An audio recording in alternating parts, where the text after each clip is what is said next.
الحمد لله الذي نحمده ونستعينه ونستغفره ونتوب إليه ونعوذ بالله من شرور أنفسنا ومن سيئات أعمالنا من يهده الله فلا مضل له ومن يضلل فلا هادي له اللهم لا علم لنا إلا ما علمتنا إنك أنت العليم الحكيم اللهم علمنا مما ينفعنا يا ذا الجلال والإكرام ربنا زدنا علما وارزقنا فهما إخواني في الدين rahimani wa rahimakumullahu jami'an. Pada malam yang mulia ini alhamdulillah kita diberikan kesempatan kembali oleh Allah Subhanahu wa taala untuk bertemu di rumah Allah yang mulia ini, dinatadarrasuna bainana, untuk saling mempelajari tentang ilmu agama di antara kita, yaitu ilmu tahsin dan tajwid. Merupakan ilmu yang sangat penting yang harus kita ketahui dan kita pelajari, yang tujuannya bagaimana kita bisa membaca Al-Quran sesuai dengan yang diturunkan oleh Allah Subhanahu wa taala. Karena kita sama-sama mengetahuinya, Al-Quran itu bagi siapa yang membacanya maka ia bernilai ibadah. Maka alangkah sempurnanya nilai ataupun pahala yang kita dapatkan dari Allah kalau seandainya kita baca Al-Quran itu sesuai dengan yang diturunkan oleh Allah Subhanahu wa taala. Ikhwani fid din, rahimani wa rahimakumullah jami'an. Pada pertemuan yang lalu kita sudah membahas tentang sifat huruf yang mempunyai lawan, yaitu sifat isti'la dan sifat istifal. Dan juga kita telah membahas tentang sifat itbaq dan sifat infitah. Sifat itbaq dan sifat infitah. Pada pertemuan terakhir atau pada pembahasan terakhir kita membahas tentang itbaq dan infitah. Yang mana itbaq ia adalah menempel ataupun lengket secara bahasanya. Secara istilahnya berkumpulnya suara di antara lidah dan langit-langit ketika mengucapkan huruf.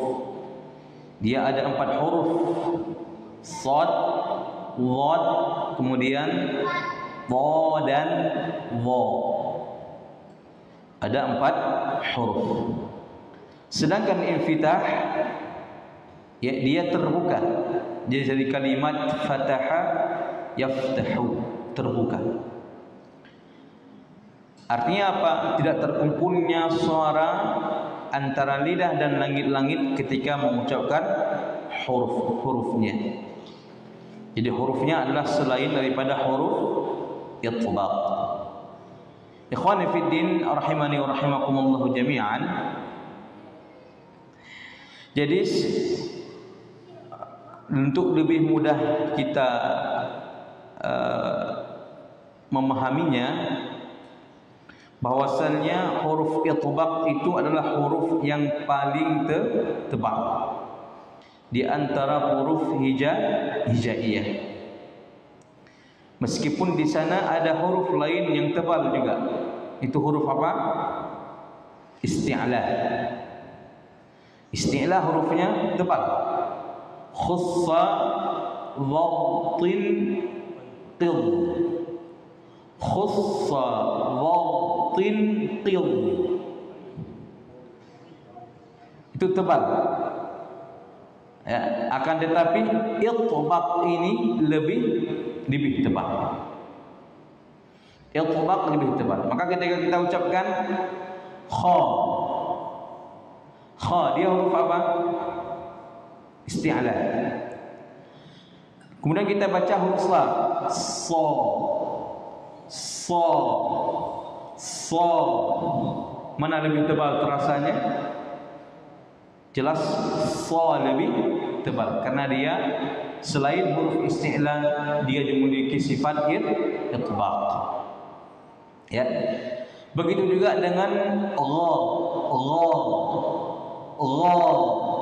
Ya, dengan to.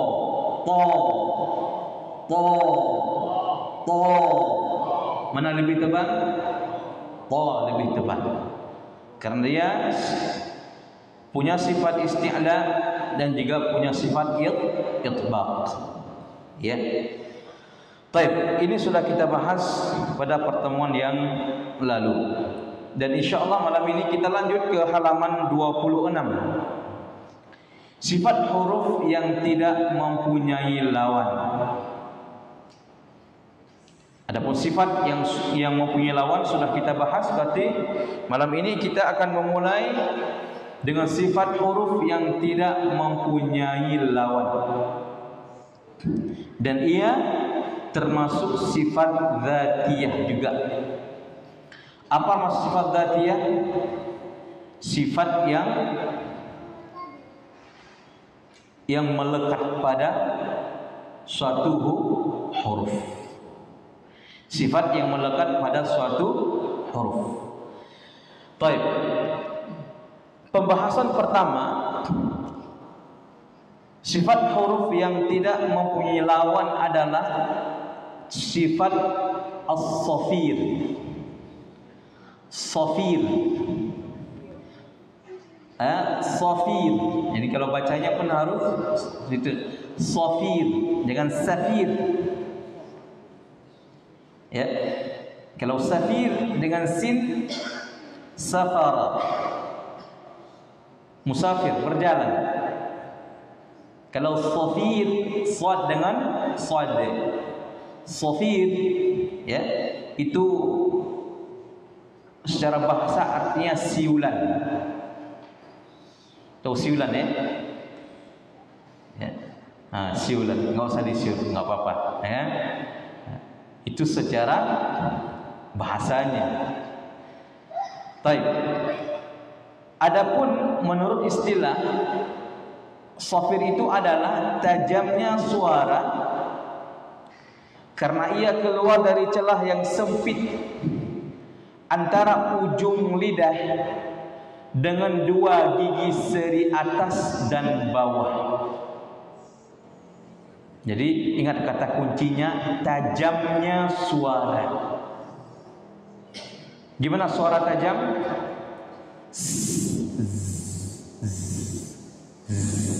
Itu namanya tajam. Kenapa ia tajam? Karena ia keluar dari celah yang sempit, dari ujung lidah, kemudian dengan dua gigi seri atas dan dua gigi seri bawah. Ya. Maka ikhwan fillah, sifat ini terdapat pada 3 huruf saja dan tidak ada pada huruf yang keempat. Ya. Jadi 3 huruf saja. Huruf apa saja? Yang pertama adalah sa. Sa. Sa. Sa. Sa. Maka ketika baca sa jangan terlalu sa. Ihdinas sirat. Ihdinas. Nampakkan sifatnya. Sifat apa namanya? Safirnya. Sifat tajamnya suara. Ya, sa, ya, tebal. Ingat sifat dia itu sad ini. Ya, jadi kita ketika belajar sifat huruf ini bukan berarti ketika berpindah ke sifat lain mengganti pelajaran lain, bukan. justru menambah. Paham ya? Nah, berarti kalau shad ini dari sifat yang berlawan, dia punya sifat apa pertama? Jadi sifat pertama, hams dengan jahar, dia termasuk ke mana? Hams. Berarti kalau hams, berarti udara mengalir. Berarti kalau kita baca, kalau udara kita enggak mengalir walaupun tebal, berarti itu salah. Bisa dipahami? Ya, benar? Enggak mengalir dengan sempurna, berarti salah ini. Nah, perhatikan, berarti dia hams pertama. Nah, di antara syiddah dan rakhawa, dia termasuk ke mana? Termasuk ke rakhawa kan? Shad. Berarti kalau rakhawa bagaimana? Suara juga mengalir.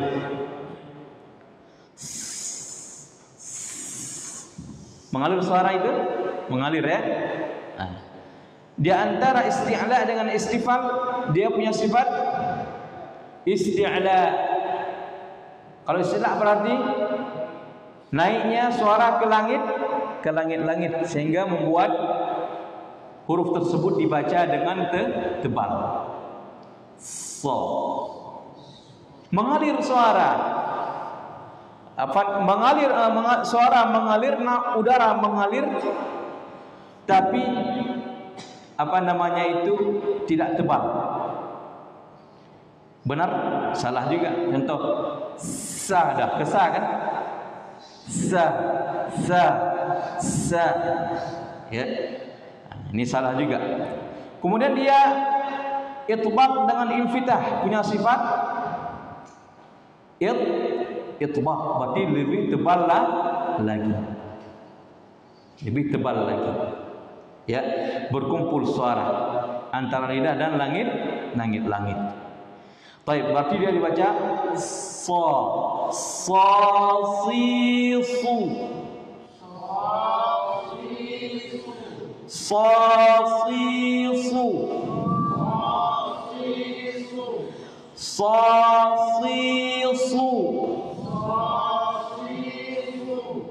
As. Dia punya sifat safir. Arti safir tajam.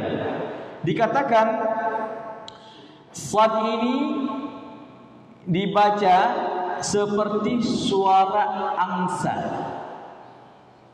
Seperti suara angsa. Pernah dengar suara angsa? Gimana angsa itu kalau marah? Seperti suara angsa. Nah, ini huruf pertama. Kemudian huruf kedua, ya, dari huruf yang memiliki sifat shafir adalah huruf za. Za, zi, zu, zu. Baik. Coba kita lihat ke makhraj yang punya lawan. Za ini termasuk sifat apa? Hams atau jahar? Coba lihat dulu. Hams atau jahar? Jahar. Ya. Arti jahar apa berarti? Udara tertahan. Maka diperhatikan. Udara tertahan. Jadi za.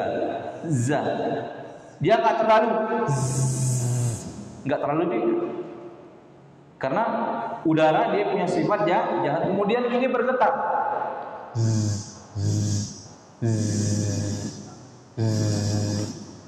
Za ini bergetar. Ya. Bergetar. Kenapa dia bergetar? Karena tertutupnya pita suara, dan itu kan khas daripada sifat jahar. Nah, kemudian kita lihat sifat yang kedua, dia syiddah atau rakhawa. Rakhawah. Berarti kalau rakhawah mengalir suara. Ini bedakan ya antara mengalir udara dengan mengalir suara. Udara itu ibaratnya nafas. Ya. Nah, kalau diza mengalir udaranya dia rakhawah, artinya mengalir suaranya. Suara mengalir. Berarti kalau begitu za. Ya, yang mengalirnya apa? Udara atau suara? Suara. Kalau udara tertahan. Isti'la dengan istifal dia termasuk istifal. Yang mana huruf ini bisa diucap sambil senyum. Za. Sambil senyum. Mudah. Baik. Kemudian itlaq atau infitah. Infitah. Berarti tidak tebal. Za.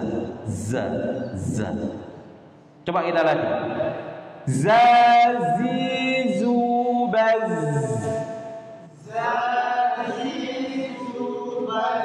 Yang di sini bergetar enggak? Zazizubaz.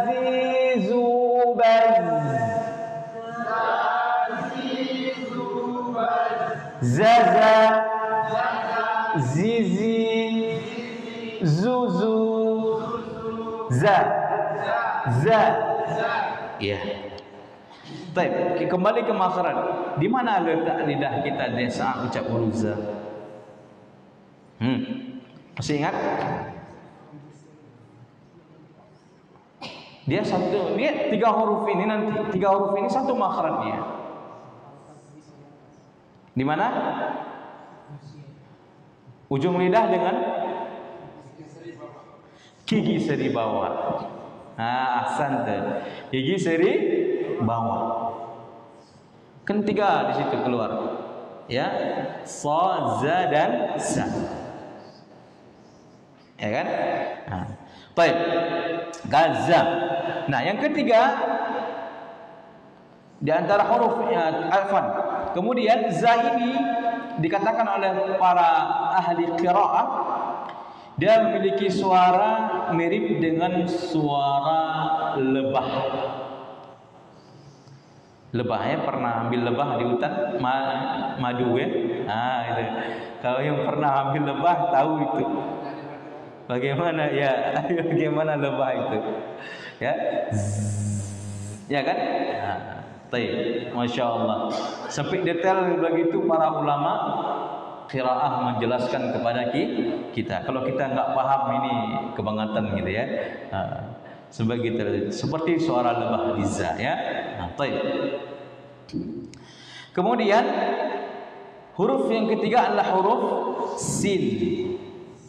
Sa, si, su, sa, sasa, sisi, susu. Ya. Dan suara ini dikatakan oleh para ahli qiraah mirip suara ular.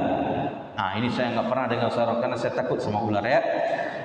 Mirip suara ular ataupun belalang. Kalau tinggal di kampung tahu kita suaranya mungkin ya.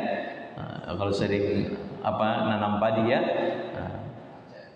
Iya, insyaallah. Ya, di belalang belalang, suara belalang atau suara ular. Nah, ala kulli hal sa ini coba kita lihat sifatnya. Dia hams atau jahar? Hams, berarti begitu. Kalau begitu berarti udara mengalir. Syiddah atau rakhawah?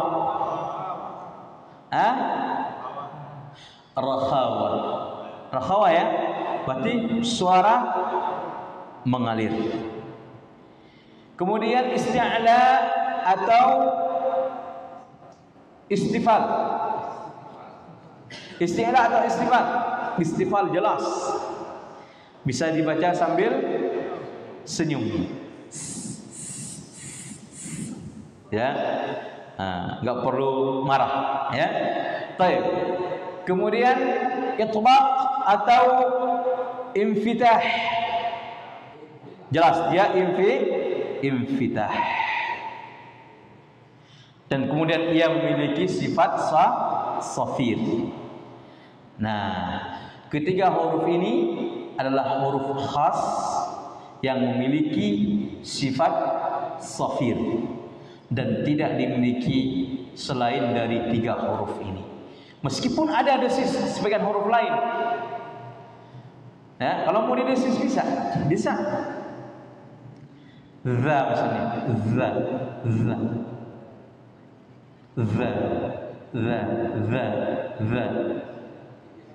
Ya, ada sedikit, tapi enggak termasuk.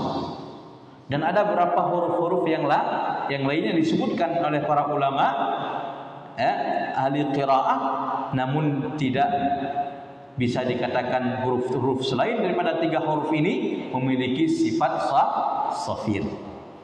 Tapi ikhwani fiddin rahimani wa rahimakumullahu jami'an, dan suara ini adalah suara yang khas ya. Baik, coba kita latihan dengan membaca beberapa ayat. Alladzi yuwaswisu fi sudurin nas. Alladzi yuwaswisu fi sudurin nas. Dikan alladzi yuwaswisu fi sudurin nas. Alladzi yuwaswisu fi sudurin nas. Fi sudurin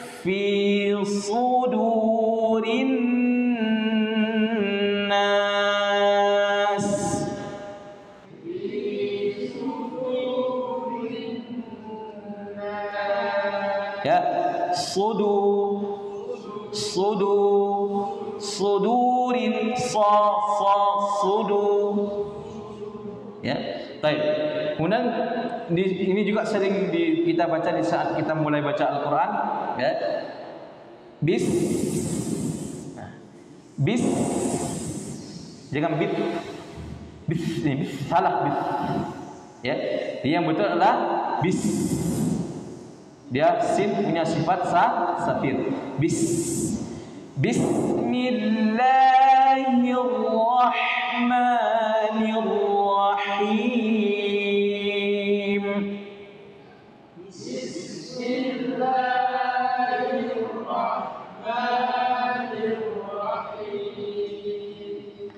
Kemudian kita baca idza zulzilatil ardu zilzalaha. Idza zulzilatil ardu zilzalaha. Ngerti kan? Idza zul, za di sini lidah kita langsung ke bawah. Idza zulzilatil ardu zilzalaha. Ya, tafadhal. Idza zulzilatil ardu zilzalaha. Coba bedakan. Zaza.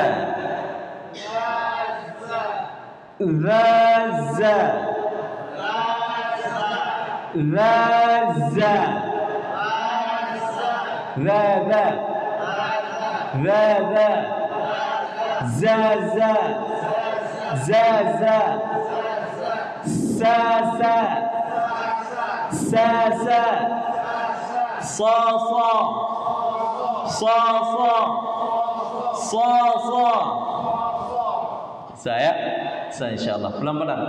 Ya, sambil bawa motor nanti dilatih. Ya nggak capek. Apalagi kalau punya mobil lebih mudah lagi ya. Nah, kalau punya motor mungkin ada angin susah ya. Nah, kalau mobil lebih mudah lagi. Ya semoga semuanya bisa beli mobil. Amin insyaallah. Kemudian sifat yang kedua di sini sudah jelas ikhwan. Jelas tentang safir. Nah, ingat ya, berarti huruf safir itu cuma ada tiga. Apa arti safir? Tajamnya suara. Kenapa dia tajam suara? Karena ia keluar dari cerah yang sempit dari ujung lidah, kemudian dengan dua gigi seri atas dan dua gigi seri bawah.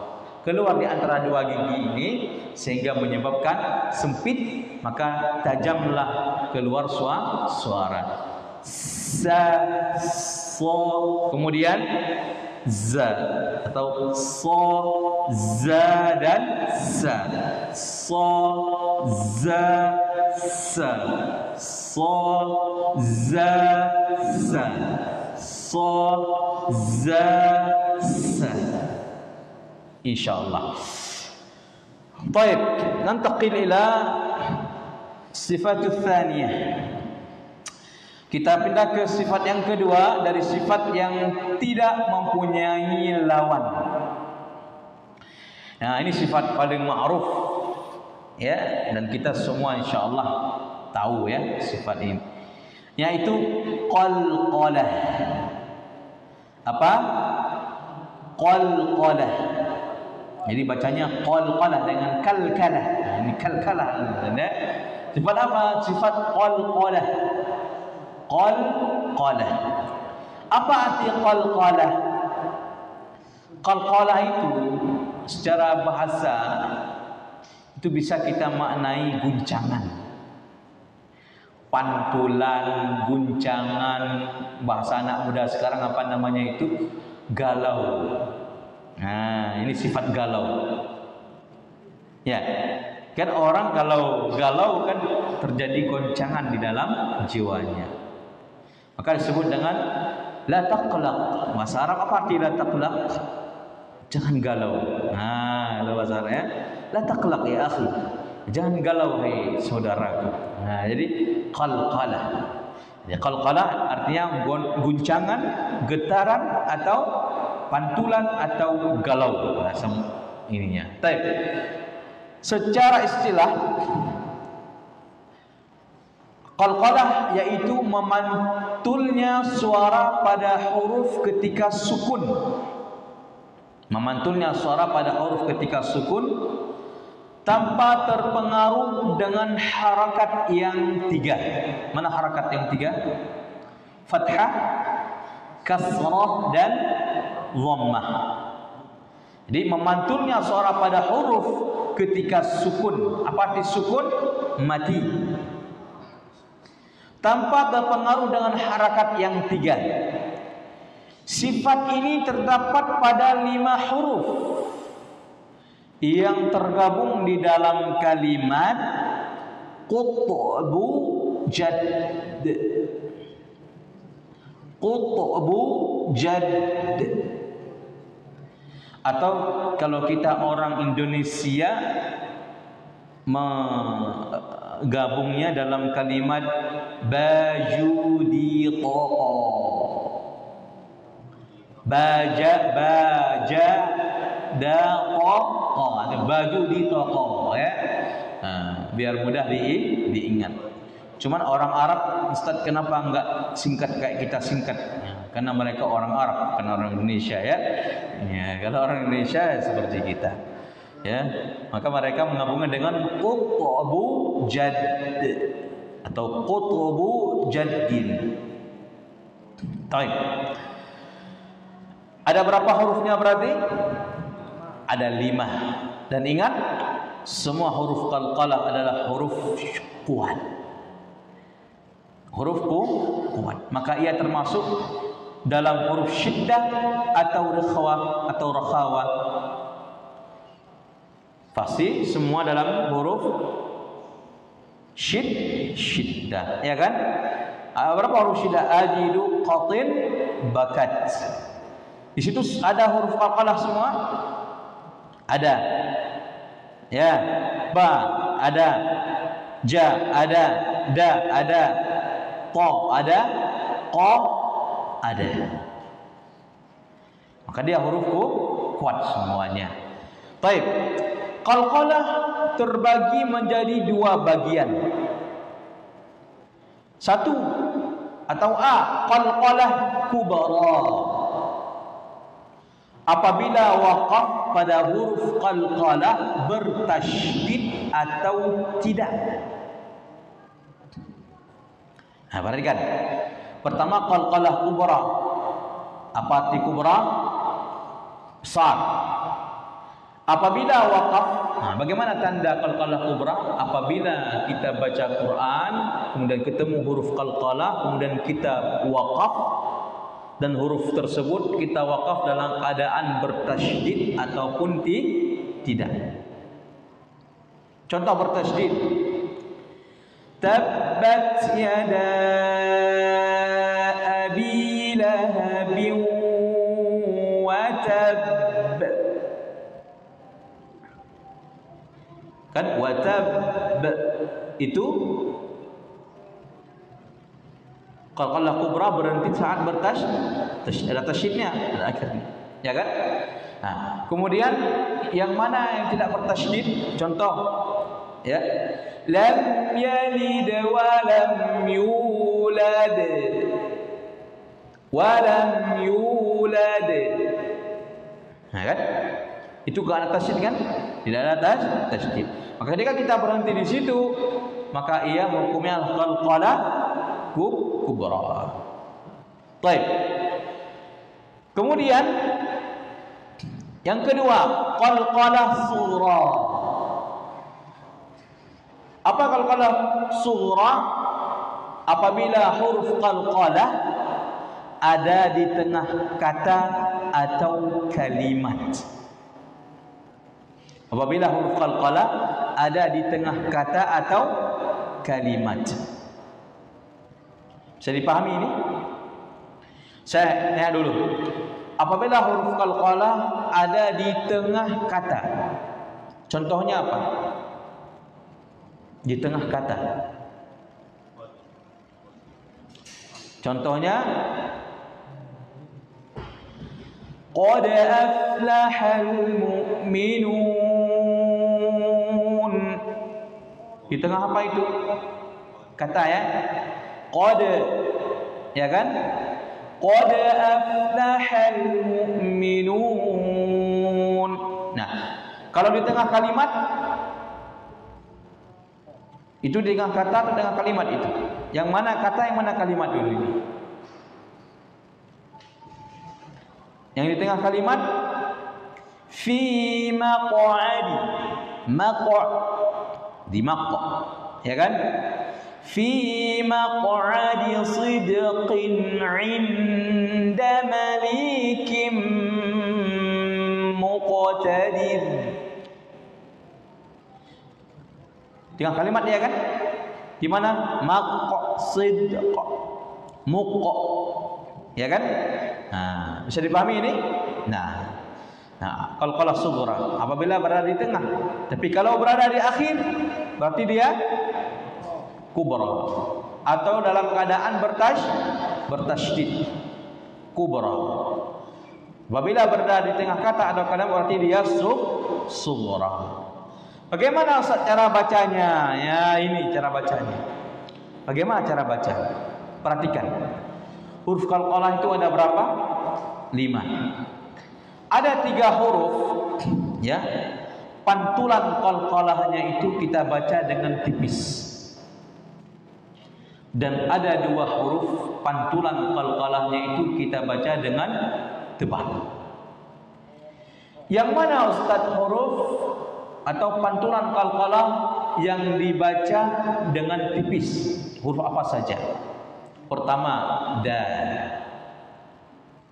Kemudian ja, kemudian ba, atau ba, ja, dan dal. Contohnya bagaimana?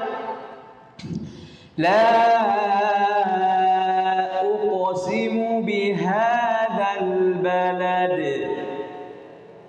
Tipis dia. Enggak dibaca tebal, contoh tebal yang salah. La uqsimu bihadzal balad. Itu balado sudah ya. Balad tebal. Ya. Dia balad. Nah, bisa dipahami ya? Nah, kemudian yang ja mim mahij. Enggak dibaca mim mahij. Bisa dipahami? Tipis ya. Satu lagi contohnya dal. Ba ya, ba. Contoh ba bagaimana? Tabbat yada abi lahab wa tab.